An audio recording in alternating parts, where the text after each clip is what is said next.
बैतरणी में मातिछंती बाली mafia police विभाग अधिकारी खातिर नकरी दिन दुई प्रहर में खुलमखुला बाली लुट करुछंती। भद्रक जिला धामनगर ब्लॉक अंतर्गत सोहड़ा पंचायत सेंडपुर निकट बैतरणी नदी एवं बाली माफिया कब्जारे। बैतरणी नदी पठारे पर्याप्त बाली नथिबा दर्शाई निलाम दि जाए नहीं, किंतु किछि सरकारी कर्मचारी को हाथ मुठारे रखी राति दिन बाली लुट करुवा अभियोग सामना को आसी। प्रतिदिन 20 रु अधिक ट्रैक्टर रे ए सबु बाली लुट करी बिक्री करी माफिया माने मालामाल होइछंती। बाली बोझे गाड़ी जीवा आसवा करुथवारु गाँ लोके यातायात करुछंती बंध दुर्बल हो पड़ी। अन्यपटे प्रतिदिन कोटी कोटी टंकार राजस्व हराउछंती सरकार। विभाग अधिकारी को बारंबार अभियोग करने सत्वे के शुणु नथुबा अभियोग होइछि। सेपटे जिलापाल कहते खूब शीघ्र बेआईन बाली घाट रे चढ़ाऊ कराजिबो। प्रशासन बर्तमान पूरा नीरव अच्छे।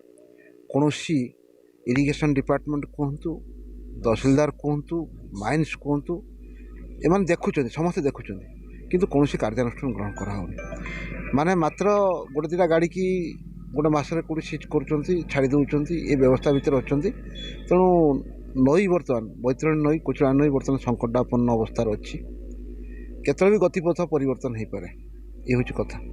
तेणु प्रशासन या सचेतन हवा दरकार, नहले बैतरणी नदीर भविष्य अंधार। देखो बाली सुरक्षा अभियान आम से कलु बासा जो कार्यक्रम कलु बालुका अंचल सुरक्षा अभियान तादरे बेसिकली कौन आम उद्देश्य था से गाँव लोक मैंने से अंचल लोक मैंने निजर जो वैल्यूएबल माइनर मिनरालिटी अच्छी तार सुरक्षा करेंगे।